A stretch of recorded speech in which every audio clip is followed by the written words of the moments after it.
हरि ओम।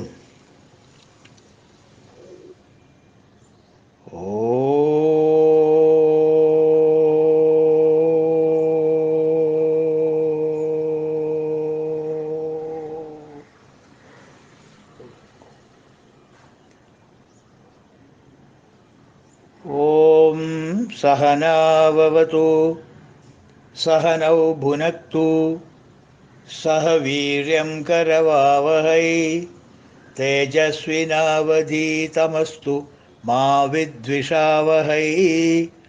ओम शांति शांति शांति। शान्ताकारं भुजगशयनं पद्मनाभं सुरेशं विश्वाधारं गगनसदृशं मेघवर्णं शुभाङ्गं लक्ष्मीकान्तं कमलनयनं योगिहृद्यानगम्यं वन्दे विष्णुं भवभयहरं सर्वलोकैकनाथम्। ഇന്ന് 38ഉം 39ഉം ശ്ലോകം വായിക്കാം. പത്മനാഭോ അരവിന്ദാക്ഷ പത്മഗർഭശരീരഭൃത് മഹർദിഹൃദ്ധോ വൃദ്ധാത്മാ മഹാക്ഷോ ഗരുഡധ്വജ അതുലശരഭോ ഭീമ സമയജ്ഞോ ഹവിർഹരി സർവലക്ഷണലക്ഷണ്യോ ലക്ഷ്മീവാൻ സമിതിഞ്ജയ. ഇന്ന് നമ്മളെടുക്കുന്ന നാമം 354 ഗരുഡധ്വജ.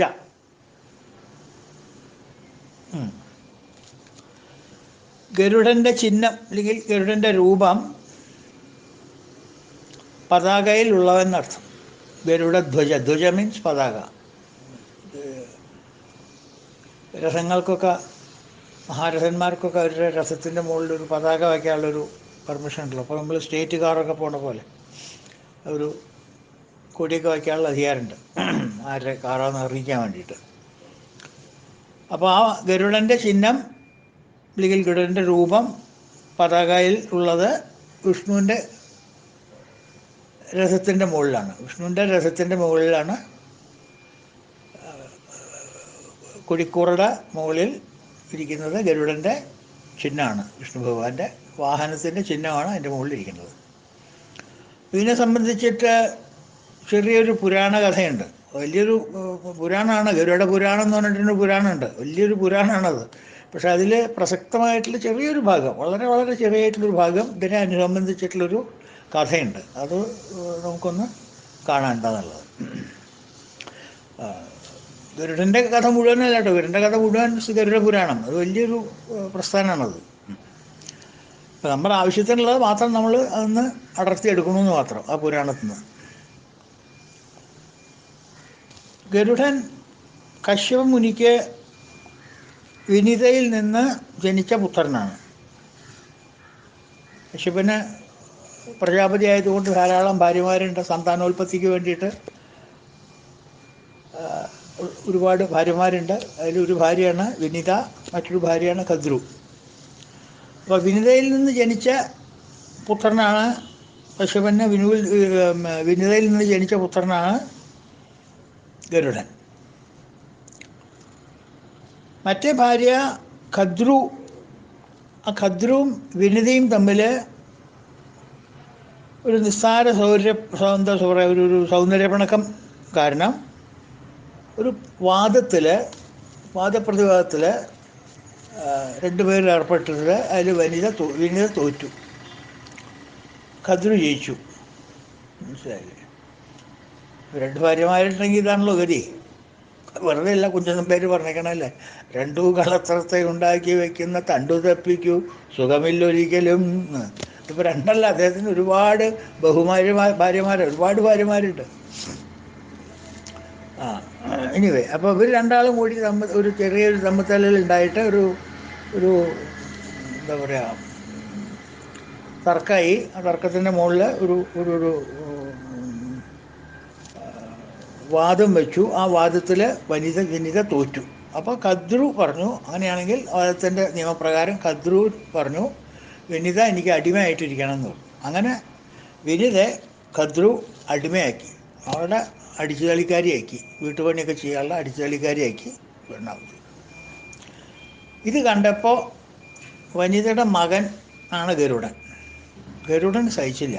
അമ്മ അങ്ങനെ വീട്ടുപണി എടുക്കുന്നത് ഒരാവശ്യമില്ല അപ്പം എൻ്റെ, എന്തിനപ്പോൾ ഇത് ഇങ്ങനെ ആയതാണാവോ എന്ന് ചോദിച്ചു. വേറെ എന്തൊക്കെയപ്പോൾ പറഞ്ഞു, അല്ല മോനെ, എനിക്ക് ഇഷ്ടമുണ്ടായിട്ടല്ല ഞാൻ ചെയ്യണം, ഇതിങ്ങനൊരു ഇതിൽ ചെന്ന് പെട്ടതാണ്. ഞാൻ അവളുമായിട്ട് ചെറിയൊരു സൗന്ദര്യപ്പണൊക്കെ ഉണ്ടായിരുന്നു, ഇല്ലയെന്നില്ല.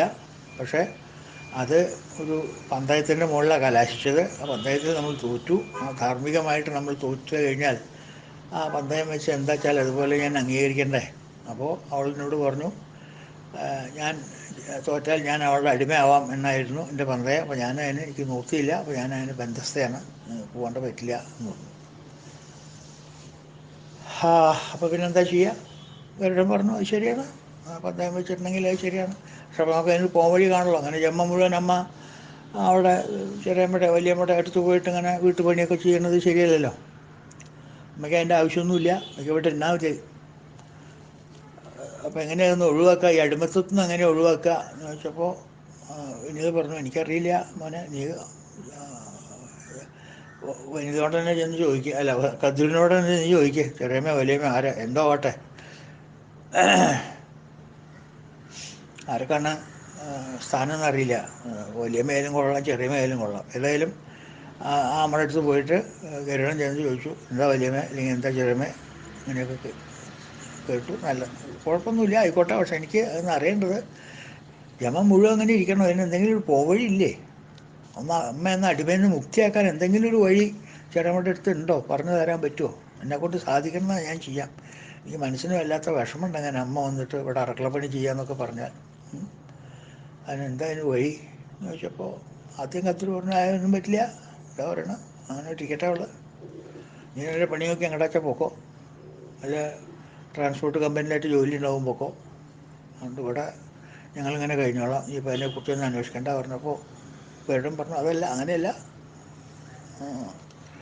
ഇതൊന്ന് അമ്മ സഹായിക്കണം, എന്നെ വലിയമ്മ സഹായിക്കണം, ഇല്ലെങ്കിൽ ശരിയാവില്ല അത് പറഞ്ഞു. എന്നാൽ ശരി, ഒരു കാര്യം ചെയ്യേ, നീ ദേവലോകത്ത് പോയിട്ട് അമൃതകുംഭം കൊണ്ടുവന്നിട്ട് എൻ്റെ കുട്ടികൾക്ക് കൊടുക്കുകയാണെങ്കിൽ, ഖദ്രുവിൻ്റെ കുട്ടികൾ നാഗങ്ങളാണ്, ഈ പാമ്പുകൾക്കൊക്കെ ഖദ്രുവിൻ്റെ കുട്ടികളാണ്. അനന്തതക്ഷകൻ മുതൽ താഴെയുള്ള നീർക്കോലി വരെ എല്ലാം ഖദ്രുവിൻ്റെ സൃഷ്ടിയാണ്. അപ്പോൾ ഇവർക്ക് നീ ദേവലോകത്ത് പോയിട്ട് അമൃതകുംഭം കൊണ്ടുവന്ന് കൊടുക്കുകയാണെന്നുണ്ടെങ്കിൽ ഞാൻ എൻ്റെ അമ്മയെ റിലീസ് ചെയ്ത് തരാം. അപ്പോൾ എന്താ അവരുടെ ഉദ്ദേശിച്ചെങ്കിൽ, അമൃതകുംഭം കിട്ടിക്കഴിഞ്ഞാൽ ഈ നാഗങ്ങളങ്ങനെ കുടിച്ചു കഴിഞ്ഞാൽ 4 വർഷം പെർമനൻ്റ് വിഷമാവും, പിന്നെ മരിക്കില്ല, ഒരു പാമ്പും മരിക്കില്ല, അവന് കേമായില്ലേ. അപ്പോൾ അത് അങ്ങനെ ആവണം, അങ്ങനെ നിനക്ക് കൊണ്ടുവരാൻ പറ്റുകയാണെങ്കിൽ നീ കൊണ്ടുവന്നു പറഞ്ഞു. ശരി, ഞാൻ കൊണ്ടുവരാം, ഈ അമ്മയെ രക്ഷിക്കുക എന്നുള്ള ഒറ്റ ദൗത്യമുള്ളൂ എന്ന് പറഞ്ഞു. അപ്പോൾ ഈ ഉദ്ദേശത്തോടു കൂടി ബലവാനായിട്ടുള്ള ഗരുഡൻ ദേവലോകത്ത് പോയി ദേവന്മാരെയൊക്കെ ഒരു നീണ്ട യുദ്ധത്തിൽ എല്ലാവരും തോൽപ്പിച്ചു, ഇന്ദ്രനെ അടക്കം സകല ആൾക്കാരും തോൽപ്പിച്ചു. എല്ലാ ദേവന്മാരും വന്ന് യുദ്ധം വെട്ടി ഗരുഡനോട് യാതൊരു രക്ഷയില്ല, തോൽപ്പിച്ചു. കീഴടങ്ങി വരും.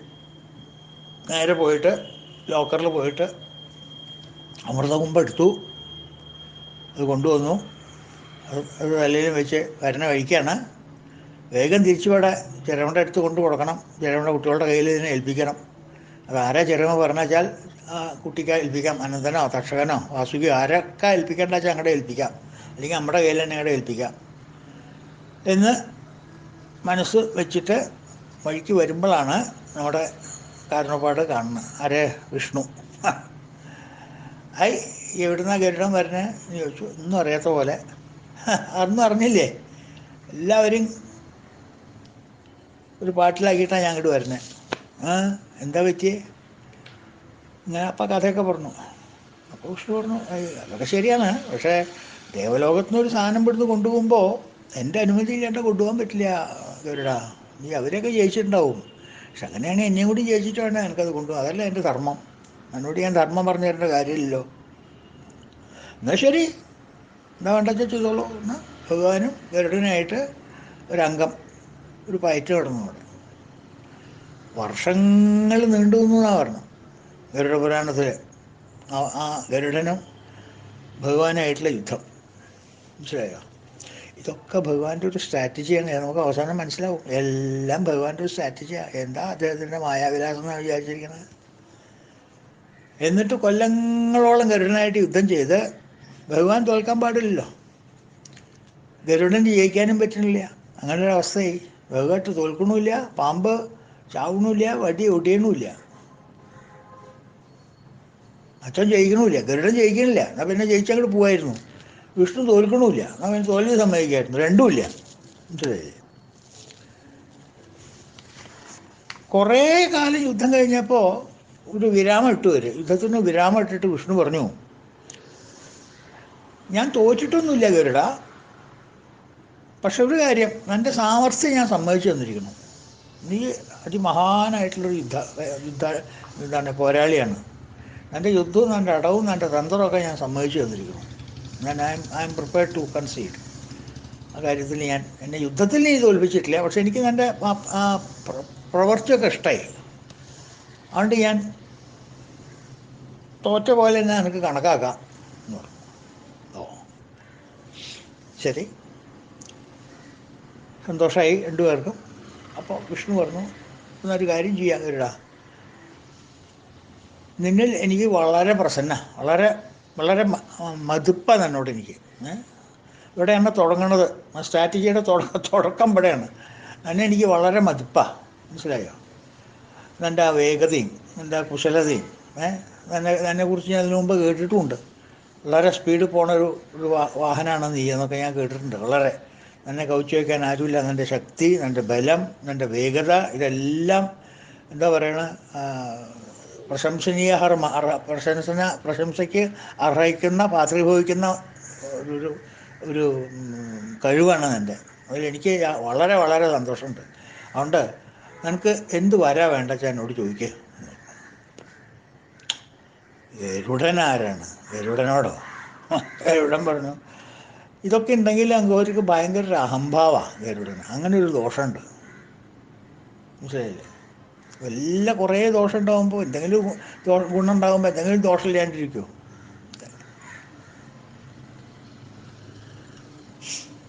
എന്തെങ്കിലും ഒരു ദോഷം വേണ്ട മനുഷ്യന്. എല്ലാം നല്ല നല്ല പ്രവർത്തിക്കാരാകും, പക്ഷെ എന്തെങ്കിലും ദോഷം ഉണ്ടാവും. ഒന്നും പേര് പറഞ്ഞ പോലെ, ഉടലതിരമ്യമൊരുത്തനു കാൽക്കൊരു മുടവുണ്ടവനു നടക്കുന്നേരം മറ്റൊരു പുരുഷൻ സുന്ദരനെങ്കിലും ഒറ്റക്കണ്ണനതായത് ദോഷം. മനസ്സിലായില്ലേ? ഓരോരുത്തർക്കും ഒരു ഗുണം ഉണ്ടെങ്കിൽ ഒരു ദോഷം ഉണ്ടാവും. അത് പിന്നെ ഇത്രയൊക്കെ ഗുണം ഉണ്ടെങ്കിൽ അവനൊരു ദോഷമുണ്ട്. അസാമാന്യ അഹങ്കാരിയാണ്. അഹംഭാവം കയ്യിൽ നിന്ന് പോയതേ ഉള്ളൂ. ഹോൾസെയിൽ ഡിസ്ട്രിബ്യൂട്ടറാണ് ഗരുഡൻ അഹങ്കാരത്തിൻ്റെ. അപ്പോൾ ഇത് കേട്ടില്ലേ? എന്ത് വരാൻ വേണ്ട ചോദിച്ചോന്ന് ഗരുഡൻ എന്താ തിരിച്ചു പറഞ്ഞറിയാം? നിങ്ങളുടെ വരോ? ഞാനോ? ഞാനൊരു കാര്യം പറയട്ടെ, എൻ്റെ കയ്യിൽ നിന്ന് എന്താ വരം വേണ്ട വെച്ചാൽ ചോദിച്ചോളൂ, പോരെ? ഇത് കേൾക്കാനാ ഭഗവാൻ കാത്തിക്കണതേ. അവനെ കൊണ്ടൊരു വരം ഇങ്ങോട്ട് ധരിപ്പിക്കണം. അത് ചോദിക്കാനുള്ളൊരു സന്ദർഭം ഭഗവാൻ ഉണ്ടാവണം. മനസ്സിലായില്ലേ? സ്ട്രാറ്റജി നോക്കൂ, യൂണിവേഴ്സൽ സ്ട്രാറ്റജി. ഭഗവാൻ പറഞ്ഞു, ഭഗവാൻ എന്താ, ഗരുഡൻ പറഞ്ഞു, എന്താ വെച്ചാൽ ചോദിച്ചോളൂ, ഞാൻ വരുന്നു. എനിക്ക് വരൊന്നും വേണ്ട അങ്ങോട്ട് എടുക്കുന്നു. എനിക്കിപ്പോൾ അവിടെ പോയിട്ട് ഇതവിടെ ഏൽപ്പിക്കണം. എൻ്റെ കയ്യിലുള്ള സാധനേ നിങ്ങളുടെ ലോക്കറിൽ നിന്ന് എടുത്തത്, അതവിടെ ഏൽപ്പിക്കണം എനിക്ക്. എന്നാലേ എൻ്റെ ദൗത്യം ചെയ്തിട്ടുള്ളൂ. മീൻ വയൽ നിങ്ങളായിട്ട് ചെറിച്ച് നേരം ഇവിടെ ഒന്ന് ചിലവഴിക്കേണ്ടി വന്നു. ഇപ്പോൾ അതുകൊണ്ട് നിങ്ങളുടെ വരൊന്നും എനിക്ക് വേണ്ട. നിങ്ങൾക്ക് എന്താ വേണ്ട വെച്ചാൽ പറഞ്ഞാൽ മതി. എന്നെ ഒന്ന് വിട്ടു തരുമോ? അതിന് കോമ്പൻസേഷനായിട്ട് എന്താ വേണ്ട, ഒരു വരം ചോദിച്ചോളൂ. അപ്പോൾ ഭഗവാൻ പറഞ്ഞു, പക്ഷെ അങ്ങനെ കുഴപ്പമില്ല, എൻ്റെ ആഗ്രഹമല്ല അങ്ങനെ. അപ്പം ഞാനൊരു വരം ചോദിക്കാം. അതാ എൻ്റെ ചോദ്യം ചോദിക്കുമോ? നീ എൻ്റെ വാഹനമായിട്ട് ഇരിക്കണം എന്നൊരാഗ്രഹം ഉണ്ടാക്കിയോ? കുട്ടിക്കോ? ഗരുഡന് വാക്ക് മാറ്റാൻ നോക്കില്ല. കാരഹങ്കാരിയാണെങ്കിലും ധർമ്മിഷ്ഠനാ, വാക്കിനൊക്കെ വിലയുള്ള ആൾക്കാരാണ്. Value of words. അന്നത്തെ ആൾക്കാരൊക്കെ സത്യയുഗത്തിലൊക്കെ അങ്ങനെയുള്ള ആൾക്കാർ. വാക്കിന് വിലയുള്ള സമയമാണല്ലോ അതൊക്കെ. ഇപ്പോഴല്ല അതിന് വാല്യൂ ഇല്ല, അർത്ഥമില്ല, ഒന്നുമില്ലാണ്ട് പോയത്. വാക്കിന് വിലയില്ല, അർത്ഥമില്ല, രണ്ടുമില്ല. അന്ന് അങ്ങനെയല്ല. അന്ന് വാക്കിന് അർത്ഥം ഉണ്ടായിരുന്നു, വാക്കിന് വിലയുണ്ടായിരുന്നു. അപ്പോൾ ഗരുഡൻ പറഞ്ഞു, ശരി, ഞാൻ പറഞ്ഞതല്ലേ, ഞാൻ എൻ്റെ വാക്കൊന്ന് മാറ്റാൻ പോകുന്നത്, ഞാൻ വാഹനമായിട്ട് വരാം. പക്ഷേ എനിക്ക് കുറച്ച് സമയം വേണം, ജോയിനിങ് ടൈം കുറച്ച് വേണം. കുറച്ച് കാര്യങ്ങൾ, വീട്ടുകാര്യങ്ങൾ തീർക്കാനുണ്ട്, ഡൊമസ്റ്റിക് മാറ്റർ. അതൊന്ന് സോർട്ട് ഔട്ട് ചെയ്ത് ഞാൻ തിരിച്ചു വന്നോളാം. ഉടനെ തിരിച്ചു വരാം, അധികം നിൽക്കൊന്നുമില്ല അവിടെ. ഓ ശരി, എൻ്റെ ഇഷ്ടം, എന്നാൽ എപ്പോഴാച്ചാ ജോയിൻ ചെയ്തു, യു റെഡി, എപ്പോൾ വേണമെങ്കിൽ വന്നോ, വൈകുണ്ഠത്തിലേക്ക് വന്നോ, ഓഫീസിലേക്ക് വന്നോ, അവിടെ പറഞ്ഞാൽ മതി. മധുകൈടവന്മാരുണ്ട് അവിടെ, ദ്വാരപാലകന്മാർ നിൽക്കുന്നുണ്ട്. മധുകൈടവന്മാരല്ല, ദ്വാരപാലകന്മാർ നിൽക്കുന്നുണ്ട്. അവരോട് പറഞ്ഞാൽ ജയവിജയന്മാർ, മധുകൈടവനല്ല, ജയവിജയന്മാർ അവർ നിൽക്കുന്നുണ്ട് അവിടെ. അവരോട് പറഞ്ഞാൽ ഞാൻ പറഞ്ഞാൽ അകത്ത് കയറ്റി വിടും. ജോയിനിങ് റിപ്പോർട്ട് കൊടുത്ത് ജോയിൻ ചെയ്തോ വാഹനമായിട്ട്. അപ്പോൾ എന്താ, നല്ലൊരു വാഹനം, നല്ലൊരു മോഡൽ ഇറങ്ങിയിട്ടുള്ള റോട്ടിലേക്ക്, ഓൺ റോഡ് എക്സലൻറ്റ്, നല്ല സ്പീഡും പിക്കപ്പൊക്കെ ഉള്ള വെഹിക്കിളാണ്. അതൊന്ന് ഭഗവാന് കൈക്കലാക്കണം തോന്നി, ആഗ്രഹമല്ലേ മനുഷ്യൻ്റെ. ഇവരുടെ സമ്മതിക്കും ചെയ്തു. എന്നിട്ട് അവിടുന്ന് പോയി. ഒന്ന് പോയിട്ട് ഈ അമൃതകുംഭം കൊണ്ട് കൊടുത്തു. എവിടെ ചേരാമ്മയുടെ അടുത്ത് കൊണ്ട് കൊടുത്തപ്പോൾ ആരൊക്കെ വാസുവിക്കുക തക്ഷകനോ ആരൊക്കെ വെച്ചാൽ കൊടുത്തോളാൻ പറഞ്ഞു. അത് കൊടുത്തിട്ട് പറഞ്ഞു, പിന്നെ അമ്മ അടിമേന്ന് മാറ്റി നിർത്തുക. ഞാൻ കൊണ്ടുവന്നില്ലേ, ഞാൻ പറഞ്ഞ സാധനം കൊണ്ടുവന്നില്ലേ, ലോക്കറിൽ നിന്ന് എടുത്ത് നേരെ ഇവിടെ കൊണ്ടുവന്നു. അസീൽ പൊട്ടിച്ചിട്ടില്ല, നോക്കിക്കോളൂ. ഇനി വലിയ വെള്ളം കലത്തിയെന്നോ പാല് കലത്തിയെന്നും പറയണ്ട, അങ്ങനെ മറന്നായിരിക്കണം. നോക്കി സീലൊക്കെ നോക്കി, സീലൊന്നും പൊട്ടിച്ചിട്ടില്ല. അങ്ങനെ അവിടുന്ന് ലോക്കറിൽ നിന്ന് എടുത്തതാണ്, കൊണ്ടുവന്നതാണ്, കൊടുത്തു. കദ്രുവിന് വളരെ സന്തോഷമായി. അപ്പോൾ കുട്ടികളൊക്കെ ഇപ്പം അമരന്മാരാക്കികളെന്ന് ചോദിച്ചിട്ട് കുട്ടികളുടെ അടുത്ത് കൊടുക്കാമെന്ന് ചോദിച്ചിട്ട് അമ്മ പറഞ്ഞു, ഞാൻ കൊടുത്തോളാം, കുട്ടികളുടെ അടുത്ത് നിന്ന്. അങ്ങനെ അദ്ദേഹം ചെന്നിട്ട് നേരെ അമ്മ അടിമത്തു നിന്ന് വേർപെടുത്തിയിട്ട് അങ്ങോട്ട് ചെല്ലും ചെയ്തു. അവിടെ ചെന്ന് ജോയിൻ ചെയ്തു. ഭഗവാന്റെ അടുത്ത് വൈകുണ്ഠത്ത് പോയിട്ട് ജോയിൻ ചെയ്തു. Put himself into service of Bhagavan. ഭഗവാന് വളരെ സന്തോഷമായി. എവിടേക്ക് വേണമെങ്കിൽ എപ്പോൾ വേണമെങ്കിൽ എത്താലോ, ഗരുഡൻ്റെ മുകളിൽ അങ്ങോട്ട് കയറിപ്പോയാൽ, ഗരുഡ വാഹനൻ. അപ്പോൾ ആ ഗരുഡൻ്റെ സാമർഥ്യവും ഇതൊക്കെ കൂടി കണ്ടപ്പോൾ ഭഗവാൻ പറഞ്ഞു, നിനക്കൊരു കാര്യം കൂടി ഞാൻ ചെയ്തു തരാം.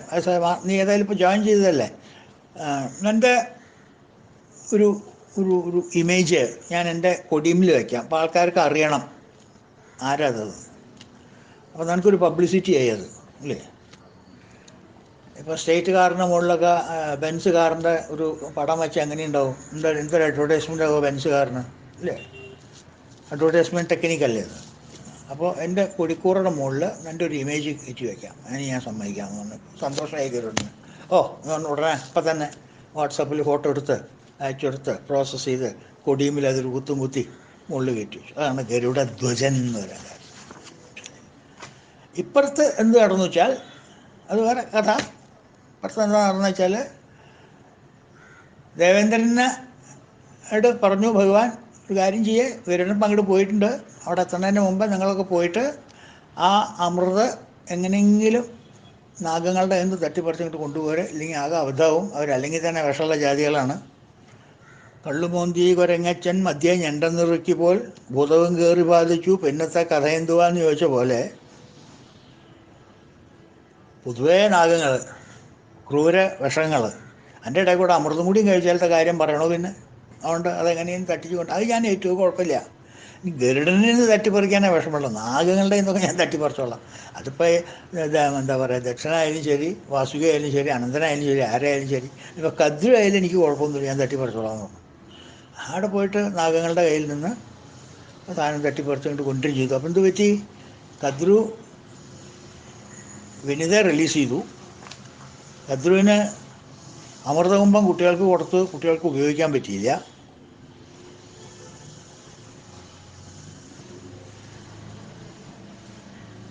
തിരിച്ച് അമൃതകുംഭം അവിടെ കിട്ടുകയും ചെയ്തു. ഈ പ്രോസസ്സിൽ ഗരുഡനെ പിടിച്ച് ഇദ്ദേഹത്തിൻ്റെ വാഹനമാക്കി. അദ്ദേഹത്തിന് വലിയൊരു ആഗ്രഹമായിരുന്നു ഈ മോഡൽ കാറൊന്ന് മേടിക്കണം. അപ്പം അങ്ങോട്ട് ഇറങ്ങിയ കാറാണ് റോൾസ് റോയ്സ്. അതൊന്ന് കയ്യിലാക്കിയാൽ കൊള്ളാം, വേറെ ആര് പിടിച്ചെടുക്കുമ്പോഴേക്കും, അല്ലെങ്കിൽ വല്ല രാക്ഷസന്മാരായിട്ട് പിടിച്ചെടുത്താലോ. അങ്ങനെ ഗരുഡനെ വാഹനമാക്കിയിട്ട് ഗരുഡ വാഹനം എന്നുള്ള പേരും വന്നു. ഗരുഡൻ്റെ സാമർഥ്യം കണ്ടിട്ട് ഗരുഡൻ്റെ ഒരു അനുകൂലമായിട്ടൊരു ഒരു സജഷനും പറഞ്ഞു. ഭഗവാൻ പറഞ്ഞു, എൻ്റെ ഛായയും എൻ്റെ ചിഹ്നമുള്ള ചിത്രം ഇതിൻ്റെ മുകളിൽ വെച്ചോന്നു. അപ്പോൾ എല്ലാ കാര്യവും ഒന്നിച്ച് നടന്നു. ഭഗവാന്റെ സ്ട്രാറ്റജിക് പ്ലാൻ നോക്കൂ.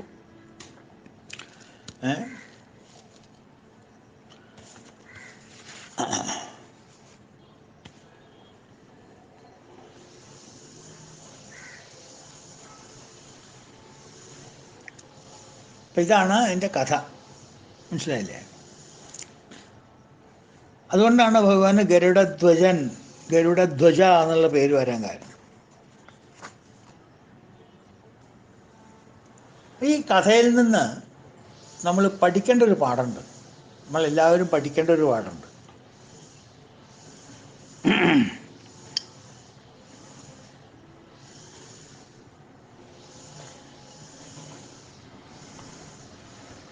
ഒരു പ്രതികൂലമായിട്ടുള്ള ചുറ്റുപാട് ഭഗവാൻ തോറ്റു എന്ന് വെച്ചാൽ തോറ്റ പോലെയായി ഭഗവാൻ. അത് വലിയൊരു പ്രതികൂലമായിട്ടുള്ള ചുറ്റുപാടല്ലേ? ആ പ്രതികൂലമായിട്ടുള്ള ചുറ്റുപാടിൽ നിന്ന് എങ്ങനെ അത് അനുകൂലമാക്കി മാറ്റാൻ പറ്റും? അതാണ് ബുദ്ധിയുള്ള എല്ലാ മനുഷ്യന്മാരും ചെയ്യേണ്ട കാര്യം, അല്ലേ? അങ്ങനെയല്ലേ? അതോ ആ പ്രതികൂലത്തിൽ അങ്ങോട്ട് പെട്ട് തളർന്ന് അങ്ങോട്ട് കിടക്കുക? ഒരു ത്രെട്ട് അല്ലെങ്കിൽ ഒരു ചാലഞ്ച് നമ്മുടെ ജീവിതത്തിൽ നമുക്ക് വന്നാൽ അതിനെ മാറ്റി എന്തുകൊണ്ടൊരു ഓപ്പർച്യൂണിറ്റി ആയിട്ട് കൺവേർട്ട് ചെയ്ത് നമ്മൾ അതിനെ അഭിസംബോധന ചെയ്തുകൂടാ? അതാണ് ഭഗവാന്റെ സിദ്ധാന്തം. ചാലഞ്ചസ് വരും, എനിക്കല്ല, ആർക്കും വരും. നിങ്ങൾക്ക് തന്നെ അവതാരങ്ങൾ തന്നെ വന്നിരിക്കണം. എന്നിട്ടുണ്ടോ പിന്നെ മനുഷ്യൻ്റെ കാര്യം? അപ്പോൾ മനുഷ്യന്മാർക്കെല്ലാം ഡെയിലി ചാലഞ്ചസ് ആണ്. ഡെയിലി അല്ല, at every time constantly challenges are coming one after the other. ഓരോ പ്രോബ്ലംസ് എൻകൗണ്ടർ ചെയ്തുകൊണ്ടിരിക്കും, ഓരോ പ്രതികൂല സിറ്റുവേഷനും വന്നുകൊണ്ടിരിക്കും നമുക്ക്. ആ വരുന്ന ഓരോ പ്രതികൂല ചുറ്റുപാടുകളും അനുകൂലമാക്കി മാറ്റാൻ മാറ്റി അത് നമ്മൾക്ക് അഡ്വാൻറ്റേജ് ആക്കി മാറ്റുക. വലിയൊരു കാര്യം വന്നത് നമുക്കത് ഗുണമായി മാറണം. ഊർവശി ശാപം ഉപകാരമാക്കി മാറ്റണം. അതാണ് മനുഷ്യൻ്റെ യജ്ഞം മുഴുവൻ. നമ്മുടെ ജീവിത ലക്ഷ്യം അതാണ്. ഭഗവാൻ അതല്ലേ ചെയ്തത് അവിടെ? ഭഗവാനൊക്കെ ഒരു ഗരുഡൻ്റെ മുമ്പിൽ തോറ്റു കൊടുക്കുക പറഞ്ഞാലത്തെ കഥ എന്തായി? അങ്ങനെ ഒരു ചുറ്റുപാട് വന്നു. അപ്പം ഞാൻ എന്ത് ചെയ്യണം? അപ്പോൾ അതിനനുസരിച്ചിട്ടുള്ള സ്ട്രാറ്റജി ഞാൻ വർക്കൗട്ട് ചെയ്യണം. എന്നിട്ട് ഞാൻ വിചാരിച്ച കാര്യം എനിക്ക് കിട്ടും വേണം, അവർ വിചാരിച്ച കാര്യം അവർക്ക് നടക്കുമരുത്. ഇല്ലേ? എന്തൊക്കെ ചരട് വലിച്ചു ഭഗവാൻ, അതുപോലെ നമ്മൾ വലിക്കണം ഓരോരോ ചരടുകൾ. അവിടെ ധർമ്മമാണോ അധർമ്മമാണോ നോക്കിയിട്ട് കാര്യമൊന്നുമില്ല. അധർമ്മികമായിട്ട് വല്ലവരും വല്ല ധർമ്മിഷ്ഠന്മാരെ ഉപദ്രവിച്ച് ആ ധർമ്മിഷ്ഠന്മാർക്ക് അധർമ്മമായിട്ട് കഴിയേണ്ടി വന്നു എന്നുണ്ടെങ്കിൽ, അല്ലെങ്കിൽ ആ ധർമ്മം നിർവചിക്കുന്ന ആൾക്കാർക്ക് അധർമ്മത്തെ ചെറുത്ത് നിൽക്കാൻ പറ്റാതെ വരുമ്പോൾ ആ ധർമ്മവും അധർമ്മം തന്നെയാണ്. ചെറുത്ത് നിൽക്കാൻ കഴിവുണ്ടായിട്ടും നമ്മൾ അധർമ്മത്തിനോട് ചെറുക്കുന്നില്ല. ഇത് ധർമ്മമല്ലേ എന്ന് നമ്മൾ പിടിച്ച് നിൽക്കുക അല്ല. അധർമ്മത്തിനെ കണ്ട അധർമ്മത്തിനെ മാറ്റണം, ഇവിടുന്ന് വെട്ടിമുറിക്കണം. ഭഗവാന്റെ ശ്രീകൃഷ്ണൻ്റെ ഫിലോസഫി അതാണ്. മഹാഭാരതത്തിൽ അടി തൊട്ട് മുടി വരെ കാണാം. ഭാഗവതം മുഴുവൻ പറയുന്നത് ഭക്തിയെ പറ്റിയിട്ടാണ്. അത് തൊട്ട ഭക്തിയാണ്. പുസ്തകത്തിൻ്റെ ചട്ട തൊട്ടാൽ ഭക്തിയാണ് ഭാഗവതത്തിൽ. എവിടെ തൊട്ടാലും ഭക്തി. അത് ഭക്തിയുടെ അങ്ങേ അറ്റത്ത് ഉത്തമ ശൃംഖത്തിലെത്തുന്നൊരു ഗ്രന്ഥമാണ് ഭാഗവതം, അല്ലേ? ഏത് കഥ വായിച്ചാലും ഭാഗവതത്തിലെ ഭക്തിയാണ്. ഭാരതത്തിലോ മഹാഭാരതത്തിലോ 1,75,000 ശ്ലോകം, വേറെ ഇവിടെയോ 18,000 ശ്ലോകമേ ഉള്ളൂ ഭാഗവതത്തിൽ. ആ 18,000 ശ്ലോകത്തിലാണ് ഈ ഭക്തി കൊണ്ട് നിറച്ചിരിക്കുന്നത്. ഇവിടെ 1,25,000 ശ്ലോകത്തിൽ എന്താ ഭക്തിയല്ല നിറച്ചിരിക്കണം. ഇവിടെ നിറച്ചിരിക്കുന്നതൊക്കെ ധർമ്മമാണ്. 1,25,000 ശ്ലോകത്തിൽ നിറച്ചിരിക്കുന്നത് ധർമ്മമാണ്. എവിടെ കുത്തിയാലും ധർമ്മേ കാണുള്ളൂ. അപ്പോൾ ധാർമ്മിക പാതയിലൂടെ നമ്മൾ നടക്കുമ്പോൾ അധർമ്മം വിളയാടുന്നു, അധർമ്മം വന്ന് നമ്മളെ പിപ്പിടി കാട്ടുന്നു എന്ന് പറഞ്ഞാൽ ആ അധർമ്മത്തിനെ ചെറുക്കാൻ പറ്റാത്തൊരു ധർമ്മം ഉണ്ടെങ്കിൽ അതും അധർമ്മം തന്നെയാണ്.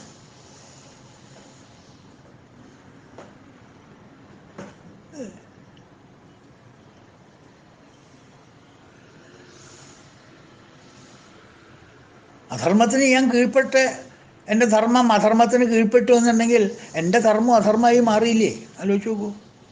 ഭീഷ്മർക്ക് അതല്ലേ പറ്റിയേ? ഭീഷ്മരുടെ ധർമ്മം ധൃതരാഷ്ട്ര അധർമ്മത്തിന് കീഴ്പ്പെട്ടു. അപ്പോൾ ഭീഷ്മരുടെ ധർമ്മവും അധർമ്മമായിട്ട് മാറി, അല്ലേ? അതല്ലേ ഉണ്ടായത്? അപ്പോൾ ഭീഷ്മരും അധർമ്മിയായി. അതരുത് എന്നാണ് കൃഷ്ണൻ പറയണത്. അധർമ്മം തലപൊക്കുകയാണെങ്കിൽ ധർമ്മം അതിനെ അടിച്ചമർത്തണം. ആധാർമികമായിട്ടുള്ള വഴിയാണെങ്കിൽ പോലും അവന് മനസ്സിലാവുന്ന ഭാഷയിൽ അവനോട് പറയണ്ടേ? പോത്ത് കുത്താൻ വരുമ്പോൾ വേദം പറഞ്ഞിട്ട് വല്ല കാര്യമുണ്ടോ? അധർമ്മയാണെങ്കിൽ അധർമ്മത്തിന് ആ ഭാഷയിൽ മറുപടി കൊടുക്കുക. ഭീഷ്മരെ ഉണ്ടായില്ലല്ലോ, അല്ലേ? അല്ലെങ്കിൽ ഈ ദേവലോകത്തിരിക്കുന്ന അമൃതനെ ആശിക്കാൻ പാടുമോ? ഗരുഡൻ ചെയ്യാൻ പാടുമോ? അത് പറ്റില്ല എന്നല്ലേ പറയുള്ളൂ. അത് അദ്ദേഹത്തിൻ്റെ ആ ഗർവല്ലേ, ഞാൻ പോയിട്ട് കൊണ്ടുവരാന്നുള്ളൊരു ഗർവ്. അപ്പം അതിന് ചെറിയൊരു അധർമ്മമാണെങ്കിലും ഈ വഴിക്ക് പ്രവർത്തിച്ചിട്ട് അതിനെ തടയണം.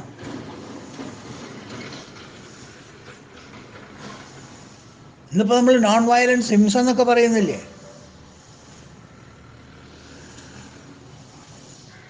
എല്ലാ ഹിംസയും ഇപ്പം ഇന്ന് എന്താ പറ്റുന്ന, ഹിംസയ്ക്ക് കീഴ്പ്പെട്ടിരിക്കുകയാണ്. നമ്മൾ അഹിംസാവാദം എന്ന് പറഞ്ഞ് നടക്കും, പക്ഷേ ഈ അഹിംസയൊക്കെ ഹിംസയ്ക്ക് കീഴ്പ്പെടുകയാണ്.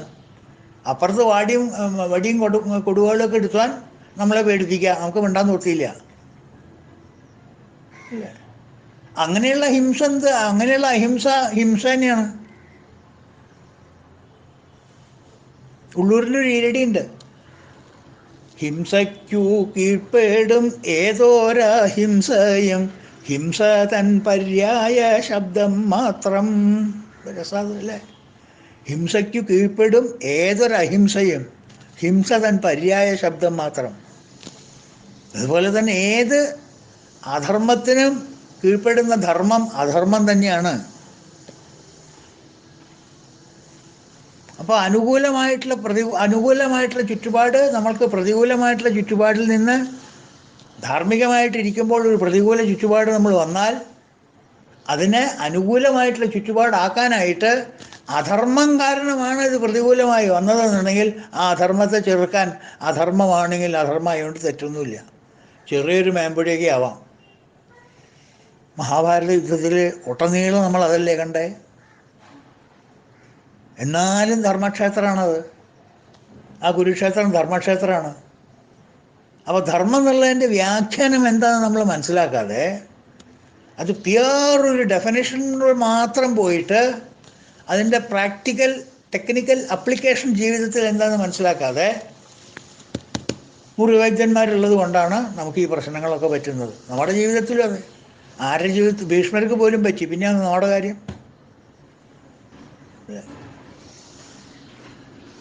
ഭീഷ്മനിട്ട് പൊരിക്കില്ലേ ഭീഷ്മന്? താൻ എന്ത് ധർമ്മവാദി എന്നാടോ താൻ പറയണത് ചോദിക്കില്ലേ അവസാനം? നിങ്ങളോ ധർമ്മം നിലനിർത്തിയ ആൾ? നിങ്ങളുടെ കുടുംബത്തിന് വേണ്ടി ധർമ്മം നിലനിർത്തിയെന്നോ? ഈ നാട്ടിൽ ധർമ്മമൊക്കെ കുട്ടിച്ചോറാക്കിയിട്ട് അത് ധർമ്മം? അത് നിങ്ങളുടെ രാജ്യവും നിങ്ങളുടെ മക്കളെയും നിങ്ങളുടെ കുട്ടികളെയും നിങ്ങളുടെ എന്താ പറയുക കിരീടവും രക്ഷിക്കുക എന്നുള്ളൊരു ധർമ്മം നിങ്ങൾ എടുത്തു. അപ്പുറത്ത് എന്തെല്ലാം നടക്കുന്നു, എന്തെല്ലാം അധർമ്മം നടക്കുന്നു, അതൊക്കെ നിങ്ങൾ കണ്ണടച്ചു അല്ലേ? എന്തെല്ലാം അധർമ്മങ്ങൾ ഉണ്ടായി? പാഞ്ചാലിയെ കൊണ്ട് നിറഞ്ഞ സഭയിൽ വന്നിട്ട് അഴിപ്പിച്ചില്ലേ വസ്ത്രം? അധർമ്മമല്ലേ അത്? എവിടെ അത് കേട്ടിരിക്കുന്നത്? നിങ്ങളുടെ ധർമ്മം ഇപ്പോൾ എവിടെ പോയി? നിങ്ങൾ ഉണ്ടായിരിക്കും അധർമ്മത്തിന് നിങ്ങളുടെ ധർമ്മം കീഴ്പ്പെട്ടില്ലേ? അപ്പോൾ നിങ്ങൾ അധർമ്മിയായില്ലേ? നിങ്ങളും ദുര്യോധനായിട്ട് എന്താ വ്യത്യാസം? അവസാനം കയ്യും മടക്കി പോകാൻ ഭീഷ്മര്. എനിക്കിപ്പോൾ മനസ്സിലായ എൻ്റെ തെറ്റേ പറഞ്ഞു, അതിനെ പറഞ്ഞു. അപ്പോൾ അനുകൂലമായിട്ടുള്ള ചുറ്റുപാട് പ്രതികൂലമായിട്ടുള്ള ചുറ്റുപാടിൽ നിന്ന് മെനഞ്ഞെടുക്കുക എന്നുള്ളതാണ് സക്സസ് ഇൻ ലൈഫ് എന്ന് പറയുന്നത്.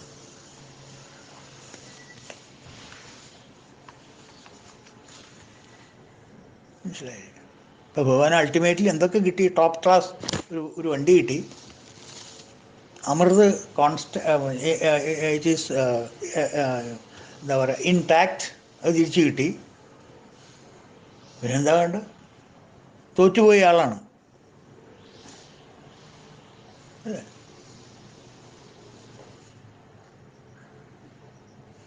അപ്പം ചെറിയൊരു പ്രതികൂല ചുറ്റുപാട് നമ്മൾക്ക് വന്നു കഴിഞ്ഞാൽ തളരല്ല വേണ്ടത്. അവിടെയാണ് നമുക്ക് പറ്റുന്നത്. നമുക്ക് ഈ അർജുന ഡിസീസ് കയറി കൂട്ടിരിക്കുകയാണ് നമ്മുടെ ഇതിലൊക്കെ, അർജുന സിൻഡ്രോം. എന്തെങ്കിലും ഒരു ചെറിയ സ്പെല്ലിംഗ് മിസ്റ്റേക്ക് വന്നാൽ പോയി, പിന്നെ നമ്മുടെ മോൾഭാഗം അപ്സ്റ്റേഴ്സ് എംറ്റിയാണ്. അത് ഷട്ട് ഡൗണാണ്, മുകളിലത്തെ ഭാഗമൊക്കെ ഷട്ട് ഡൗണാണ്.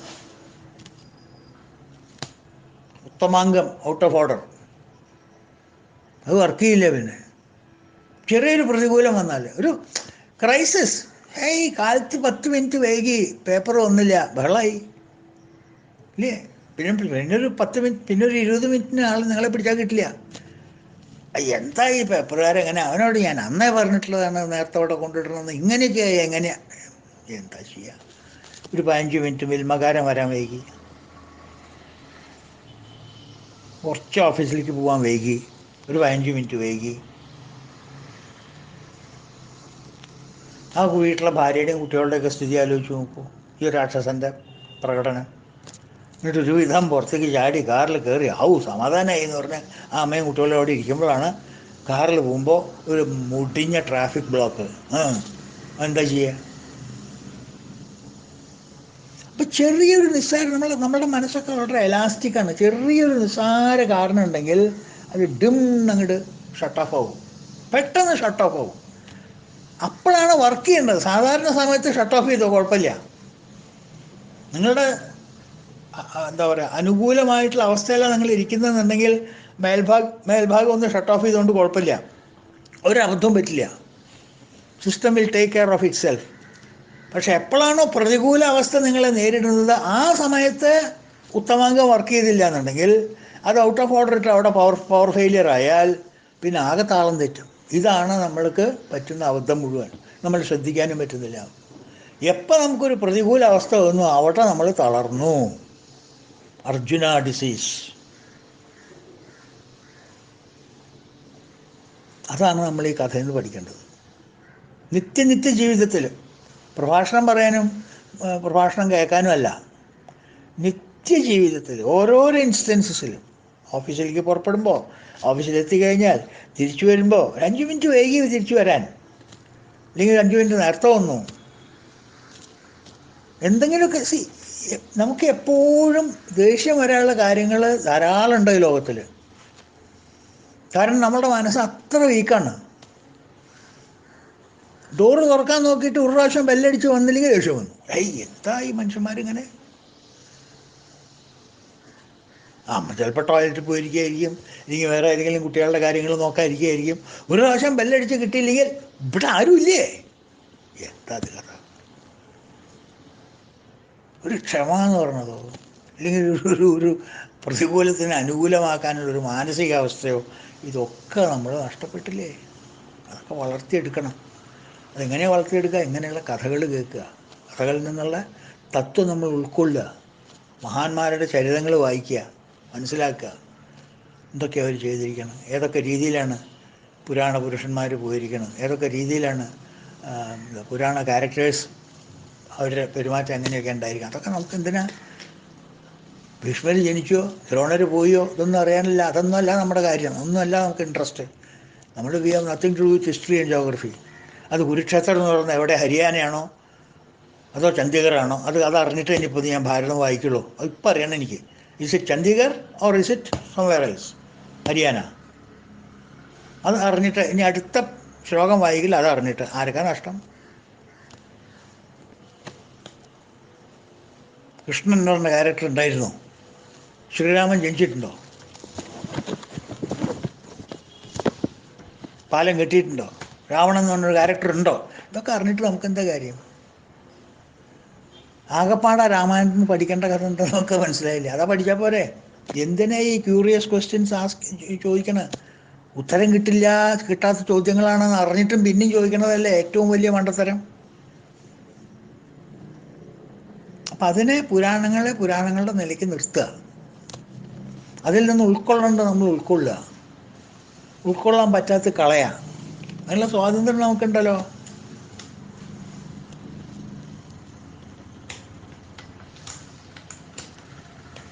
അപ്പോൾ ഈ കഥയിൽ നിന്ന് നമ്മൾ ആകപ്പാടെ പഠിക്കേണ്ട ഒറ്റ ഒരു പാഠമേ ഉള്ളൂ.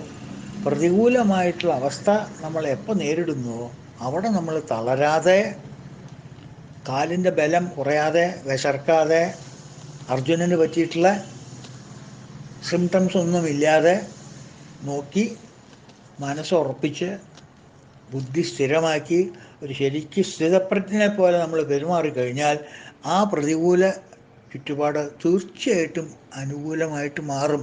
അങ്ങനെ നമ്മൾ എഫർട്ട് എടുത്ത് നടത്തുന്ന ഓരോ കാര്യങ്ങൾക്കും ഭഗവാന്റെ സപ്പോർട്ടുണ്ട്.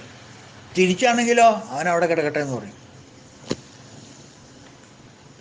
ഇവൻ ഇവിടുന്ന് നീട്ട് പോകണം എന്നൊക്കെ ഉണ്ട്, അവനൊന്ന് ഹെൽപ്പ് ചെയ്യുക, ഒരു കൈ കൊടുക്കുക, let us give him a hand. മേപ്പെട്ട് കയറാൻ പുറപ്പെട്ടോണ്ടല്ലേ കൈ കൊടുക്കുള്ളൂ. അത് അവിടെ തന്നെ കിടന്നിട്ട് ഇങ്ങനെ ഉരുളാന്നുണ്ടെങ്കിൽ എന്താ അവനവിടെ ഉരുളട്ടെ എന്നാ എന്നും വിചാരിക്കും ഭഗവാൻ. എന്നെ വിളിക്കണമില്ല, അവനവിടെ കിടന്ന് മറയിലാണ് ഇഷ്ടം. ആ ചളിക്കുണ്ടിൽ അവിടെ കിടന്ന് മറയട്ടെ. പന്നിയായിട്ടോ പോത്തായിട്ടോ എരുമയായിട്ടോ എന്താ വെച്ചാൽ. വേറൊരാളിതാ കൈ നീട്ടണോ മേപ്പെട്ട്, ഭഗവാനെ നിന്റെ മുകളിൽ നിന്ന് കയറി കിട്ടിയാൽ നന്നായിരുന്നല്ലോ, ഈ പ്രതികൂല ചുറ്റുപാടൊന്ന് മാറ്റി ഒരു അനുകൂല ചുറ്റുപാടാക്കി തരുമോ എന്ന് ചോദിച്ചാൽ ഭഗവാൻ ഒരു കൈ തരും. അല്ലെങ്കിൽ വേറെ ആരെ കൊണ്ടെങ്കിൽ കൈ ധരിപ്പിക്കും. എന്തെങ്കിലും ചെയ്യും അദ്ദേഹം, വേണ്ടിയിരിക്കില്ല. അതാ ചുറ്റുപാടുകൾ അങ്ങനെ വന്നോളും. പക്ഷെ അതിനുള്ള മനോബലം വേണം, അപ്പോഴുള്ള പ്രസൻസ് ഓഫ് മൈൻഡ് വേണം. നമുക്കത് കുറവാണ്, നമുക്ക് ആബ്സെൻസ് ഓഫ് മൈൻഡാണ് അങ്ങനത്തെ കാര്യങ്ങൾക്കൊക്കെ വരിക. മനസ്സ് അപ്പോഴേക്കും എങ്ങോട്ടോ പോവും, ബുദ്ധി അപ്പോഴേക്കും എങ്ങോട്ടോ പോവും. ഞാൻ പോരാ കേട്ടോ എന്നിട്ട് ഞാൻ ഒന്ന് ടോയ്ലറ്റ് പോയിട്ട് വരാം എന്നിട്ടൊരു പോക്കാ പോവും, എന്തെങ്കിലും പ്രതികൂലം വന്നു കഴിഞ്ഞാൽ. സ്വഭാവമാണ്. അപ്പോൾ നമുക്ക് ചോദിക്കാൻ ആരോടാ നമ്മൾ ചോദിക്കുക? ആരുമില്ല. ഒരു ക്രൈസിസ് വന്നു, ഓഫീസിലൊരു ക്രൈസിസ് വന്നു, എന്തെങ്കിലും ഒരു അപകടം സംഭവിച്ചു. അവിടെ ആരാ? മാനേജറും ഇല്ല, മാനേജറുടെ മാനേജറും ഇല്ല, മുതലാളി ഇല്ല, ആരും ഇല്ല അവിടെ. ഞാൻ ആരോടാ ചോദിക്കുക? അപ്പോൾ പിന്നെ ആകെ പാനിക്കായി. നേരെ മറിച്ച് എന്താ, അവിടെ എന്തെങ്കിലും ഒരു അപകടം പറ്റി കഴിഞ്ഞാൽ അതിനും ഡീൽ ചെയ്യാനുള്ള ആൾക്കാരവിടെ ഉണ്ട്. അവരുടെ ബുദ്ധി അവരുടെ മനസ്സൊക്കെ അവരുടെ പേഴ്സണാലിറ്റിയിൽ റെഡി ആയിട്ട് ഉണ്ടെന്നുണ്ടെങ്കിൽ അവർക്ക് അവരുടേതായിട്ടുള്ള കാര്യങ്ങൾ ഉപദേശിക്കാൻ പറ്റും. അപ്പോൾ അതിൽ നിന്ന് ആ അപകടത്തിൽ നിന്ന് തരണം ചെയ്യാൻ പറ്റും, അതൊരു അനുകൂല അവസ്ഥയായിട്ട് മാറ്റാൻ പറ്റും. അതിനാണ് പ്രസൻസ് ഓഫ് മൈൻഡ് എന്ന് പറയുന്നത്. ഗോപാലകൃഷ്ണ ഗോഖലെ എന്ന് പറഞ്ഞൊരു വ്യക്തിയെക്കുറിച്ച് നമ്മൾ കേട്ടിട്ടില്ലേ? എല്ലാവരും കേട്ട് കാണും. അദ്ദേഹം ഒരിക്കൽ ഹൈദരാബാദിലെ നൈസാമിനെ കാണാൻ പോയി. നൈസാം എന്ന് പറഞ്ഞാൽ ഇന്ത്യയിൽ അറിയാത്ത ഒരാളല്ലല്ലോ, ഇന്ത്യ ഒട്ടാകെ അറിയപ്പെടുന്ന ആളല്ലേ. ഗോപാലകൃഷ്ണ ഗോഖലെ ചിലപ്പോൾ എല്ലാവരും അറിഞ്ഞൊന്നും വരില്ല, നൈസാം എന്ന് പറഞ്ഞാൽ എല്ലാവരും അറിയും. അപ്പോൾ ഒരു അപ്പോയിൻമെൻ്റൊക്കെ മേടിച്ച് അദ്ദേഹം ഒരു ഇൻ്റർവ്യൂവിന് പോയി അദ്ദേഹത്തിൻ്റെ അടുത്ത്. അദ്ദേഹം അന്ന് പ്രസ്സിലോ മറ്റോ വർക്ക് ചെയ്യാമെന്നാണ് തോന്നുന്നത് എനിക്ക്. ഒരു ഇൻ്റർവ്യൂവിന് വേണ്ടി പോയതാണ്. അപ്പോൾ ആ ഇൻ്റർവ്യൂ നടന്നുകൊണ്ടിരിക്കുമ്പോൾ ഇദ്ദേഹം രണ്ട് ഐഡിയോളജീസാണല്ലോ ഇവർക്ക്, നൈസാമിനും ഗോപാലകൃഷ്ണ ഗോഖലെയ്ക്കും. ഗോപാലകൃഷ്ണ ഗോഖലേനെ പ്യുവർലി ഹിന്ദുയിസം, സനാതന ധർമ്മം എന്നുള്ളൊരു സ്പിരിറ്റാണല്ലോ. നൈസാമിന് അത്രയില്ല. അപ്പോൾ അവർ സംസാരിച്ചുകൊണ്ടിരിക്കുമ്പോൾ എന്തോ ഒരു ഐഡിയോളജിക്കൽ ഡിഫറൻസ് വന്ന് അങ്ങോട്ടും ഇങ്ങോട്ടും കുറച്ചൊരു വാക്ക് തർക്കമായി. മനസ്സിലായില്ലേ? വാക്കേറ്റം, അടിപിടി, കശപിശ ഒക്കെയായി. അങ്ങനെ ഓരോ സ്റ്റേജ് മൂത്ത് ഇങ്ങനെ വരും അല്ലേ? 12 വാക്ക് ഒരു വാക്കേറ്റം, 4 വാക്കേറ്റം ഒരു കശപിശ, 8 കശപിശ ഒരു അടി അല്ലേ? 8 അടി ഒരു തമ്മത്തല്ല, അങ്ങനെയല്ലേ ടേബിളിൻ്റെ കണക്ക്? അപ്പോൾ അങ്ങനെ കശപിശ അടിയൊക്കെ ആയിട്ട് മൂത്ത്, അടിയൊന്നും ആയില്ല, കശപിശയായി, വാക്ക് തർക്കമായപ്പോൾ അപ്പോൾ അവിടെ കുറേ ആൾക്കാർ വന്ന് നിൽക്കുന്നുണ്ട്. ഫ്രണ്ടിൽ ഔട്ട് ഹൗസിലാണ് ഇൻ്റർവ്യൂ. നൈസാമിന് ദേഷ്യം വന്നിട്ട് എന്ത് ചെയ്തു അറിയോ? This is what you deserve എന്ന് പറഞ്ഞിട്ട് അദ്ദേഹം ആ ചെരുപ്പ് ഊരിയിട്ട് നേരെ ഗോഖലെയുടെ നേർക്കങ്ങോട്ട് എറിഞ്ഞു. നിങ്ങളോ ഞാനാണെങ്കിൽ എന്താ ചെയ്യുക? ഏറ്റവും വലിയ ധൈര്യമുള്ള ആളാണെങ്കിൽ വാട്ട് ആർ യു ഡൂയിങ് എന്ന് ചോദിക്കും അല്ലേ? അത് കൂടുതലൊന്നും ചോദിക്കില്ലല്ലോ, അതെന്നെ ചോദിക്കില്ല. അല്ലെങ്കിൽ നമ്മൾ എന്താ പറയുക, ഇത് ഇതിനുള്ളതല്ല നൈസാമേ എന്ന് പറയും. ഇത് ആളെ എറിയുള്ളതല്ല ചെരുപ്പ്, കാൽമിലുള്ളതല്ലേ, കാൽമിലിടുവോ എന്നുകൊണ്ട് അങ്ങോട്ട് കൊടുക്കും അല്ലേ? നമ്മളെ ധൈര്യവന്മാർ അതല്ലേ ചെയ്യുള്ളൂ. ഗോഖലെ അതല്ല ചെയ്തത്. ആ മേത്തേക്ക് എറിഞ്ഞ ചെരുപ്പ് നേരെ കൈകൊണ്ട് ക്രിക്കറ്റ് ബോൾ പിടിക്കണ പോലെ അങ്ങോട്ട് പിടിച്ചു. എന്നിട്ട് നേരെ പുറത്തേക്ക് റോട്ടിലേക്ക് ഇറങ്ങി. അദ്ദേഹം അനൗൺസ് ചെയ്തു, നൈസാംസ് ചപ്പൽ ഓൺ ഓപ്ഷൻ. ആൾക്കാർ വന്ന് വട്ടം കൂട്ടിയിട്ട് ആ നൈസാമിൻ്റെ ചപ്പലിന് എത്ര വില കിട്ടിയറിയോ, എത്ര ഉറുപ്പ്യ അദ്ദേഹത്തിന് അന്ന് കിട്ടിയറിയോ? എന്നിട്ട് കോൺഗ്രസ് ഫണ്ടിലേക്ക് കൊടുത്തറിയോ? അദ്ദേഹം ഓപ്ഷൻ ചെയ്തു. അത് നൈസാമിൻ്റെ ചെരുപ്പ് ആർക്കാ മേടിച്ചു വയ്ക്കാൻ ഇഷ്ടമില്ലാണ്ടിരിക്കുക?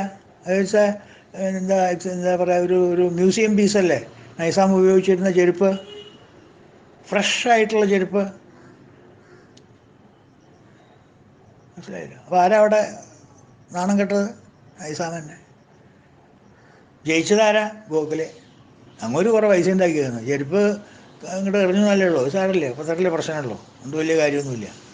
അദ്ദേഹത്തിന് കിട്ടിയതോ? അപ്പോൾ ആ പ്രതികൂലമായിട്ടുള്ളൊരവസ്ഥയെ അനുകൂലമായിട്ട് മാറ്റാനുള്ള ആ presence of mind, that is called presence of mind, not absence of mind, presence of mind. നമുക്ക് ആബ്സെൻസ് ഓഫ് മൈൻഡും അല്ല, ആബ്സെൻസ് ഓഫ് ബുദ്ധി ഓൾസോ.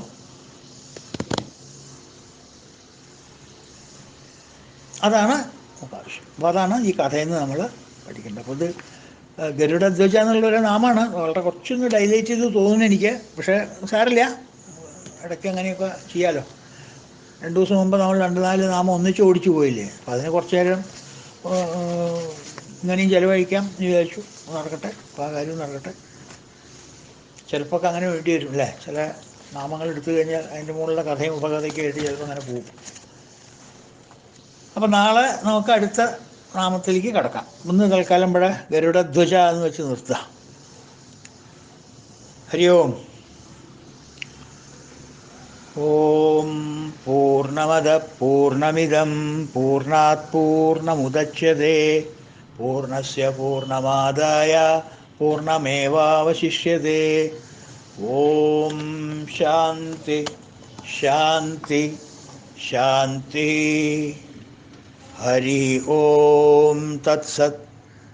ഓം ശ്രീ ഗുരുഭ്യോ നമഃ. കൃഷ്ണ ഗുരുവായൂരപ്പ ഭഗവാനെ രക്ഷിക്കണേ.